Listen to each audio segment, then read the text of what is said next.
Back to the National Creative Writing Industry Day here in Manchester, Manchester Metropolitan University. We're now very lucky to be joined by the poet Matt Abbott. Welcome, Matt. Thanks for coming today. I'm asking all of the writers and agents and publishers and poets pretty much the same questions, really, because today is all about getting into the industry. How did you get published? How did you break into the industry? What's your origin story? So I've been performing for about 12 years before I was published. When I first started, I was 17 years old, and I used to get on stage in between bands at music events. I then started comparing events, doing festivals, political gigs, stuff like that.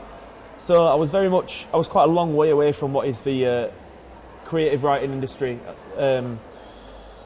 After that, I became a professional musician for about 6 years, and then in 2013, I saw Kate Tempest perform at Glastonbury, and had a bit of a moment where I thought, this is what I want to do, this is what I want to pursue as a career.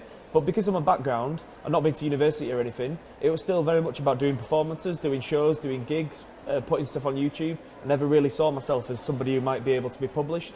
So I'm very fortunate that Stuart from Verve Poetry Press approached me. He saw that I had a 22-day tour of my Edinburgh show and said, would you like there to be a collection to accompany the tour? So I'm very, very lucky, but I think through establishing myself on the national scene, by doing shows and gigs and stuff like that, gave me the profile that then made me attractive to a publisher, if that makes sense. And I don't want to oversimplify it, but were there any kind of key moments, apart from obviously the Kate Tempest moment, were there any other key moments, a particular booking or a particular gig or a particular meeting that really kind of moved you up a step? I did a week at Edinburgh Fringe in 2015. It wasn't really a show, it was more like a well-crafted 45-minute set list. But that definitely gave me a lot of encouragement and sort of validation, because you're constantly seeking validation, like especially as someone from like a working class background who's not really seen to be someone who would pursue the arts. And then I did a tour in 2016 with the Labour Party, and I ended up supporting like Paul Weller on one night, Ken Loach on another night, and I think Jeremy Hardy, a comedian that I look up to a lot, and gigging with people like that just really, really encouraged me and spurred me on. And because I was performing to people who weren't really into poetry, but it was going down well, that sort of spurred me on even more. And I've always been about trying to make poetry more accessible, basically. Not by dumbing it down, just subject matter and vernacular and stuff. So, yeah, I think they were really, really transformative times for me, I think. And you talk about these very political gigs. Yeah. Obvious question, and I've asked it already this morning to Andrew McMillan. Can poetry be political? Famously, Auden said that poetry makes nothing happen. It's kind of a little bit steps aside from politics a lot of the times, or that's the traditional view of it. What can it be, and what are the dangers, and should it be political? Well, I mean, a single poem isn't going to change the world. Like, Yep. you know, if I wrote a really passionate poem about Brexit, it wouldn't change anything in Brussels or whatever. But I think that nowadays, more than ever, we've got this content overload. There's so much stuff on social media, and it's changing so quickly. And I think poetry can condense it, and it can channel the human side of politics, where people get bogged down in statistics and slogans. And I think partly for therapeutic reasons, it helps you to process what's going on in the world.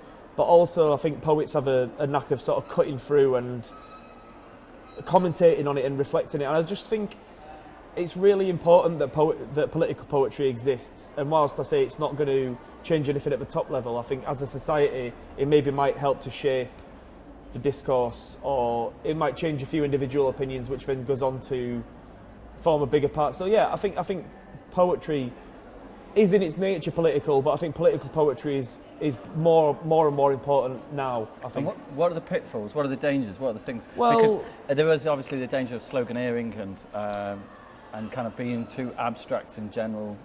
Well, on one end of the scale, you've got people who are just saying very obvious slogans, preaching to the converted, not to let anybody anything they don't already know. Like, yes, Donald Trump is an unsavoury character. You don't need to do a 5-minute long poem about Donald Trump being unsavoury. That's maybe the pitfall. And political poetry is really, really difficult for that reason. Like, I think more than ever, in terms of public discourse, we're really struggling for nuance, and everything's so binary. And so maybe poetry can help people access the more nuanced aspects of a debate and maybe get a little bit more empathy as well, because we are so divided. Poetry can hopefully maybe straddle a couple of those viewpoints. Like, I know a lot of people that voted leave for what I would consider to be fair enough reasons, but obviously a lot of people voted leave for horribly xenophobic reasons, and a lot of people just think that all leave voters are in that camp. So I think with Brexit, I know I've mentioned it a few times, but it's the most important issue at the moment. That's where poetry can be really useful. And I'm a publisher, and somebody asked me once about publishing points of view that I agree with, or publishing stories with characters that have points of view that I agree with and that are sympathetic. How do I feel about a protagonist or a voice or a point of view that I'm not sympathetic with and I don't agree with politically or in any kind of moral way? Do you ever feel that the kind of unvoiced characters or unvoiced points of view need more of a space in poetry, even though you don't maybe agree with them entirely or sympathise with them entirely? Yeah, definitely. I think a lot of people instinctively want to portray a message that they think the audience is going to respond to.